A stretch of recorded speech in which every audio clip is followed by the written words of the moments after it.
રાજકોટથી સમાચાર ડ્રાયફ્રૂટ ખરીદતા પહેલા સાવધાની રાખજો કારણ કે ડ્રાયફ્રૂટ તમને બીમાર પાડશે। ગોકુલ પેઢીમાં 350 કિલો અખાદ્ય બદામનો જથ્થો। તહેવારને લઈને આરોગ્ય વિભાગે કર્યું હતું ચેકિંગ। સડેલી બદામના જથ્થાનો સ્થળ પર જ નાશ કરાયો છે। ઉત્પાદક લાયસન્સ વિના વેચાણ કરાતું હતું તેનું પણ જાણમાં આવ્યું છે। લાયસન્સ વિના વેચાણ કરતા નોટિસ પણ ફટકારાઈ છે।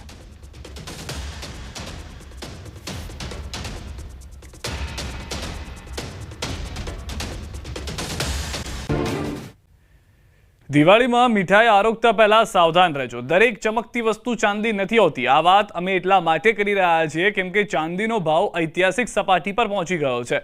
ત્યારે શું દરેક મીઠાઈના વેપારીઓ તેમને ચાંદીના વરખવાળી મીઠાઈ આપતા હશે તેવો સવાલ ઊભો થઈ રહ્યો છે કે માર્કેટમાં મળતી ચાંદીના વરખવાળી મીઠાઈ વેપારીઓને કેવી રીતે પોસાય છે તે એક મોટો સવાલ છે। ત્યારે તમે જે મીઠાઈ ખાઈ રહ્યા છો તે ક્યાંક નકલી તો નથી ને? તો ચાલો જાણીએ શું છે ચાંદીના વરખની ખરી હકીકત વિશે।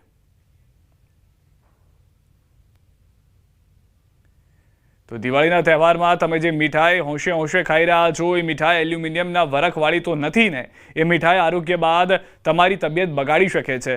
મીઠાઈઓ પર અસલી ચાંદીના વરખને કેવી રીતે ઓળખવું તે જાણવું મહત્વપૂર્ણ છે। અમે તમને જણાવીશું કે નકલી વરખવાળી મીઠાઈ કેવી રીતે ઓળખવી। જે નકલી વરખવાળી મીઠાઈ છે તે એલ્યુમિનિયમ જેવી ધાતુઓ સાથે મિશ્રિત કરવામાં આવે છે જેથી સરળતાથી ફાટતું નથી। નકલી વરખ તેજસ્વી પણ થોડી પીળી ચમક હોય છે। નકલી વરખ હાથ પર ઘસતા જ ફાટી જાય છે। નકલી વરખ કઠણ પણ હોય છે। નકલી વરખને સળગાવતા તે બળી જાય છે। તો આ પ્રમાણે તમે જાણી શકો છો કે તે નકલી છે કે અસલી। તહેવારોની સિઝનમાં નાગરિકોના સ્વાસ્થ્યને લઈને એએમસીની ટીમે બિકાનેર સ્વીટ માર્ટની દુકાન ચેકિંગ કર્યું। ત્યારે આ દરમિયાન અમે આપને બતાવીશું કે મીઠાઈ કઈ રીતે તૈયાર કરવામાં આવે છે।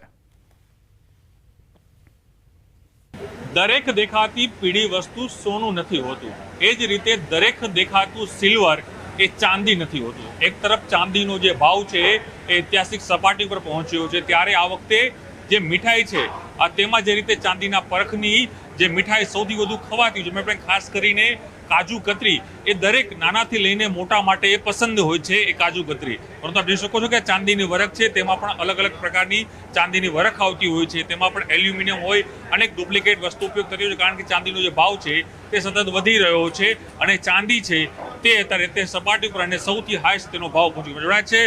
ફૂડ અધિકારી મહેન્દ્ર સર જે વાત કરીએ તમારા હાથમાં જે ચાંદીની વરખ જે જોવા મળી રહી છે ખરેખર આ ચાંદીની વરખ શું હોય છે? ખાવા માટે કેટલી ફાયદાકારક હોય છે અને જે ડુપ્લિકેટ જો આ ચાંદી મળે તો કેટલી હાનિકારક આ ચાંદી હોય છે? અમદાવાદ મ્યુનિસિપલ કોર્પોરેશન દ્વારા હાલમાં દિવાળીના તહેવારોમાં મીઠાઈનું વધારે પ્રમાણમાં વેચાણ થતું હોય છે। જેના અનુસંધાનમાં અમદાવાદ મ્યુનિસિપલ કોર્પોરેશનની ફૂડ વિભાગની ટીમ દ્વારા અલગ અલગ મીઠાઈ બનાવતા, નમકીન બનાવતા, બેકરી પ્રોડક્ટ બનાવતા જે કારખાના અથવા વેચતા વેપારીઓ છે ત્યાં હાલ ચેકિંગ હાથ ધરાઈ રહ્યું છે અને જરૂર જણાય તો ત્યાંથી નમૂના લેવાની પણ કાર્યવાહી કરવામાં આવી રહી છે। હાલમાં એક્ઝામ્પલ તરીકે કાજુ કતરી છે, કાજુ રોલ છે, એમાં ચાંદીના વરખ વપરાતા હોય છે। ચાંદીના વરખનો અત્યારે ભાવ છે એ હાઈ સપાટી ઉપર છે જેના કારણે વેપારીઓ જો ડુપ્લિકેટ વરખ વાપરતા હોય તો એની સમયે કોર્પોરેશન લાલ આંખ કરી રહ્યું છે। જો ચાંદીનો વરખ છે આપણે જ્યારે હાથથી મસળતા હોઈએ સમજાવો અમને કઈ રીતનું જે ગ્રાહક પણ ચાંદી આજે કાજુ કતરી લેવા જાય સાહેબ તો ત્યારે એને શું કાળજી લેવાની છે તરફને માપી શકે કે આ ખરેખર ઓરિજિનલ સિલ્વર છે? જો ચાંદીનો વરખ જ્યારે હાથમાં લઈને આમ તમે જ્યારે મસળતા હોય અને એ જ્યારે છૂટો થઈ જતો હોય એકદમ છૂટો થઈ જતો હોય તો એ ઓરિજિનલ છે અને જ્યારે એની ગોળ જો પિંડી બનતી હોય તો એ ઓરિજિનલ ચાંદીનો વરખ નથી। એ આપણે નરી આંખે જોઈ શકીએ છીએ। ઓકે, એટલે ચાંદી જે રીતે આપણે જ્યારે કોઈ વ્યક્તિ ગ્રાહક જ્યારે પોતાનું સ્વીટ લેવા માટે પહોંચે ત્યારે એને બે વસ્તુ ખાસ ધ્યાન રાખવાની હોય છે કે જે ચાંદીની વરખ હોય છે તે પોતે જ્યાં ઘરે પોતાના હાથે ટેસ્ટ કરી શકે। એટલે ફરી એકવાર મારા દર્શકોને બતાવશો કઈ રીતે એ વ્યક્તિ જેને એ પારખી શકે કે તમે જે લઈ રહ્યા છો તે મીઠાઈમાં કેટલું સિલ્વર છે।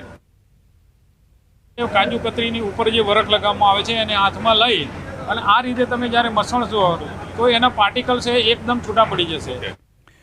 તો બિકાનેર સ્વીટ માર્ટના મેનેજરે કહ્યું કે અમે ચાંદીનો વરખ દિલ્હીથી મંગાવીએ છીએ અને ચેક થયા બાદ જ તેનો ઉપયોગ કરાય છે। બધા બહુ ખૂબસૂરતી ઉજવે છે।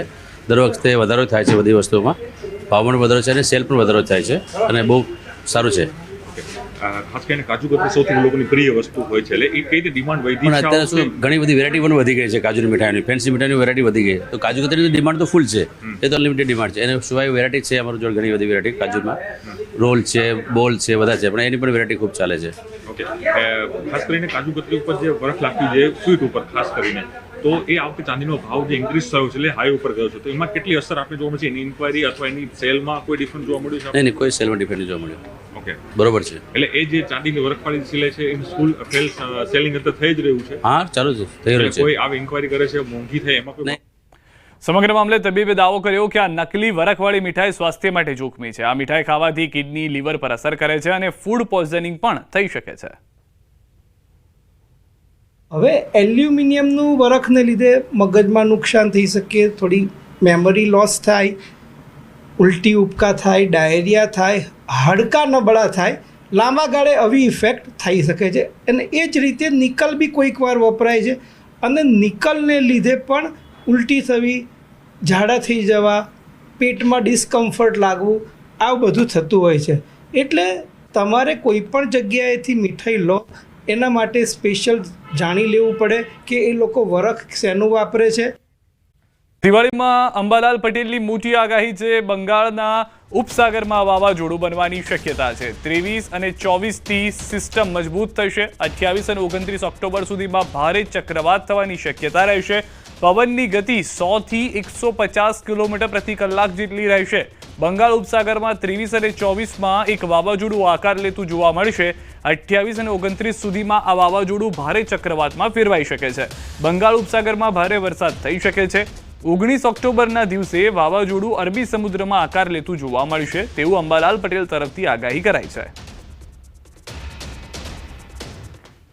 અરબ સાગરમાં તારીખ 19મી ઓક્ટોબરથી એક સિસ્ટમ મજબૂત બનશે, વેલમાર્ક લો પ્રેશરમાં ફેરવાશે અને ધીરે ધીરે આ હલચલ મજબૂત જોતી જોવા મળશે. પરંતુ તે પછી જોવા જઈએ તો બંગાળ ઉપસાગરમાં એક સિસ્ટમ બની રહી છે. આ સિસ્ટમ મજબૂત છે અને ભારે ચક્રવાત બની શકે તેમ છે. આ અંગે લગભગ તારીખ 23-24માંથી બંગાળ ઉપસાગરમાં સિસ્ટમ બનવાની શક્યતા રહેશે અને આ સિસ્ટમ લગભગ ચક્રવાત બનીને દક્ષિણ પૂર્વીય તટો પર ખબર લઈ નાખે તેવી બનશે. લગભગ 100 કિલોમીટર ઉપરનો પવન ફૂંકાશે અને ક્યારેક 150 કિલોમીટર પર અવરના પણ પવન ફૂંકાવાની શક્યતા રહેશે.